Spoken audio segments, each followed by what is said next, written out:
BJP के विरोध से मुश्किल में पड़े एकनाथ शिंदे सांसद, ठाणे समेत महाराष्ट्र की 5 सीटों पर फंसा पेच। महाराष्ट्र के मुख्यमंत्री एकनाथ शिंदे ने अपने नेतृत्व वाली शिवसेना के 8 उम्मीदवार घोषित कर दिए हैं, लेकिन बीजेपी के विरोध के चलते उनके 5 मौजूदा सांसदों की मुश्किलें बढ़ गई हैं। बीजेपी ने रिपोर्टों और सर्वे का हवाला देकर शिंदे गुट की 5 सीटों पर पेच फंसा रखा है। ये 5 सीटें हैं नासिक, हातकणंगले, यवतमाल, वाशिम, हिंगोली और ठाणे। इन सभी 5 सीटों पर 2019 में शिवसेना के उम्मीदवार जीते थे, लेकिन ठाणे के सांसद राजन विचारे को छोड़कर चारों सीटों के उम्मीदवार बगावत के बाद एकनाथ शिंदे के साथ चले गए। अब मुश्किल ये है कि जिन सांसदों ने शिंदे का साथ दिया उन्हें अपनी सीट बचाने के लिए उनके साथ की जरूरत पड़ रही है, लेकिन बीजेपी के सामने एकनाथ असहाय साबित हो रहे हैं। शिंदे ने हिंगोली से हेमंत पाटिल और हातकणंगले से धैर्यशील वानी की उम्मीदवारी घोषित कर दी है, लेकिन बीजेपी इन दोनों उम्मीदवारों को बदलने का दबाव बना रही है। इस तरह बड़ी मुसीबत।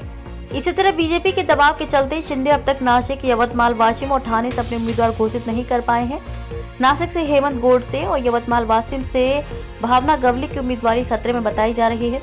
ठाणे सीट पर भी बीजेपी अपना दावा छोड़ने को तैयार नहीं है। शिंदे के सामने संकट ये है कि अगर वे अपने बेटे के लिए कल्याण की सीट चाहते हैं तो उन्हें ठाणे की सीट छोड़ने के लिए कहा जा रहा है। इधर रत्नागिरी, सिंधुदुर्ग सीट भी बीजेपी शिंदे से छीनने के प्रयास में है।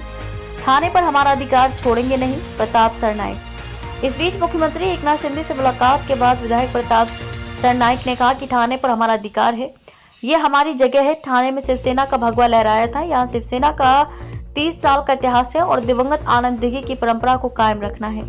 हालांकि ठाणे सीट से उनकी उम्मीदवारी पक्की होने के बाद से उन्होंने इनकार किया। सरनाइक ने कहा कि जिसको भी उम्मीदवारी मिलेगी हम सभी एक सैनिक की तरह लड़ेंगे और विजयी होंगे। सरनाइक ने कहा कि मुख्यमंत्री जो भी निर्णय लेंगे वे हमारे लिए अंतिम होगा।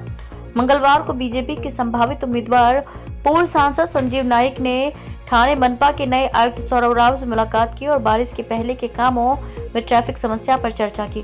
दूसरी तरफ शिंदे शिवसेना के संभावित उम्मीदवारों में विधायक प्रताप सरनाइक ने मुख्यमंत्री एकनाथ शिंदे से उनके ठाणे आवास पर मुलाकात का, मीरा भाईंदर में सड़क के रुके काम और उत्तन डंपिंग ग्राउंड में आग लगने के चलते स्थानीय लोगों को होने वाली परेशानी से अवगत कराए। शिवसेना के चिन्ह पर लड़ने का ऑफर नहीं, संजीव नाइक। मनपा आयुक्त से मुलाकात के बाद संजीव नाइक ने शिंदे शिवसेना के चुनाव चिन्ह पर ठाणे सीट से चुनाव लड़ने के ऑफर की बात को महज अफवाह बताया। उन्होंने कहा कि इस तरह का कोई ऑफर उन्हें नहीं मिला है और यदि मिलेगा तो वह इसे स्वीकार नहीं करेंगे।